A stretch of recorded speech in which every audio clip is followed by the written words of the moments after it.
Oke guys, kita akan membahas yaitu terkait fitur SPayLater atau Fpinjam ya. Nah, apa itu SPayLater? SPayLater digunakan untuk membeli sebuah barang, tetapi kita bisa mencicil atau bayar bulan depan. Kalau Fpinjam itu kita bisa meminjam uang dari aplikasi ini, yaitu aplikasi Shopee ya. Nah, seperti itu. Dan kita akan membahas ya, apakah benar ya kalau kita terlambat ya membayar suatu tagihan, entah itu di fitur SPayLater ya atau Fpinjam ya, yang dimana di jatuh tempo yang telah ditetapkan, tetapi kita tidak membayar di hari itu, jadi kita membayar telat ya di berikutnya hari. Nah, apakah benar? Dan jawabannya itu benar guys ya. Kenapa kok benar bang? Ya karena saya juga mengalami masalah tersebut ya. Jadi singkat cerita, dulu saya pernah meminjam uang di Shopee menggunakan fitur Fpinjam ya. Fpinjam itu kalau nggak salah 3 juta di tagihan ini saya cicil 3 bulan ya. Di tagihan pertama saya udah lunasi 1 juta kurang lebih. Di tagihan kedua, nah itu yang saya lupa bayar ya. Nah waktu itu memang dananya lagi dipakai yang lain ya guys ya, kebetulan ya. Dan saya telat beberapa hari. Nah walaupun tetap saya sudah lunasi ya, tetap saja seperti itu.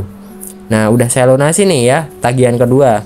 Nah jadi berarti kurang 1 juta kan ya, 1 jutaan di tagihan ketiga, di bulan ketiga.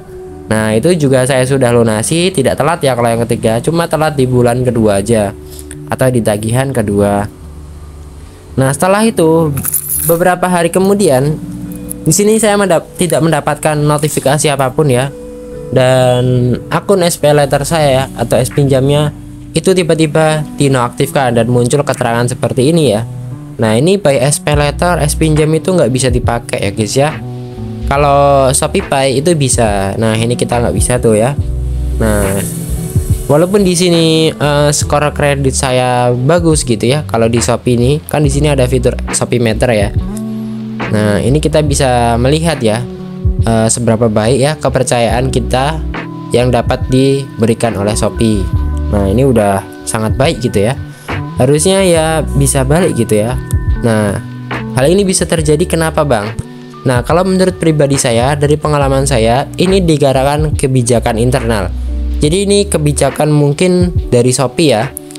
Karena apa? Karena memang SPayLater Fpinjam ini sumbernya ya itu tidak dari Shopee ya, tetapi dari perusahaan lain ya. Kalau teman-teman mau lihat di sini ya, hubungi kami. Nah jadi uang-uang tersebut ya atau manajemen tersebut dikelola oleh C-Finance. Jadi C-Finance itu merupakan suatu perusahaan di kayak ya bagian keuangan gitu ya. Nah yang bekerja sama di Shopee. Ya mungkin karena sebelumnya kita terlambat bayar ya, dan pihak Shopee juga mungkin ditagih-tagih oleh perusahaan tersebut untuk segera membayarkan dari user tersebut ya, tapi tidak ada jawaban atau gimana ya. Jadi mungkin dari perusahaan C-Finance ini membuat kebijakan ya, kalau mereka usernya telat bayar lebih dari beberapa hari, nanti saya akan aktifkan akunnya, nonaktifkan fiturnya ya maksudnya. Nah itu hanya contoh ya kalau pendapat saya pribadi. Nah kayak gitu. Nah tapi emang bener sih ya, tapi kalau kebenarannya saya juga nggak tahu, cuma ini hanya pendapat gitu ya. Karena ya kalau di logika sih bisa-bisa aja ya terjadi kalau ada perjanjian seperti itu atau SK-nya gitu ya, syarat dan ketentuannya. Nah yang berakibat ya user-user pinjam SPayLater itu nggak bisa pakai lagi fitur tersebut ya. Jadi kayak harus merelakan sesuatu ya. Tapi teman tenang aja, kalau semisal mungkin teman-teman emang suka pakai fitur tersebut, teman-teman juga bisa pakai aplikasi lain ya. Kayak contohnya mungkin Dana Cicil ya, dan mungkin aplikasi pinjaman online atau Lazada. Lazada juga ada ya, kayak SPayLater tapi namanya Lazada PayLater seperti itu. Nah nanti teman-teman bisa mungkin tonton video saya sebelumnya, saya juga bahas terkait aplikasi tersebut ya. Dan untuk video kali ini mungkin hanya pembahasan ya, tapi kalau teman-teman memang butuh solusi untuk mengatasi SPayLater atau Fpinjam yang dinonaktifkan, saya telah bikin video ya. Ini teman-teman bisa tonton ya. Saya udah bikin banyak banget tutorial ya, walaupun sepi yang nonton tapi ya tetap semangat gitu ya. Nah, dan teman-teman kalau misal bingung video yang mana, teman bisa masuk ke menu playlist dan teman-teman masuk ke menu yang ini, yang ketiga ya, baris ketiga, yaitu adalah cara mengatasi SPayLater pinjam tidak aktifkan dibekukan ya karena kebijakan internal.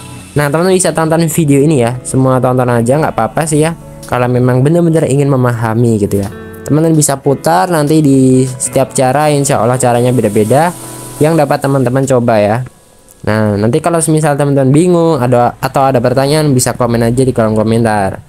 Dan oke guys, dan mungkin untuk video kalian segini aja. Itu adalah pembahasan dan sedikit tips dari saya dan sharing-sharing pengalaman hal tersebut ya.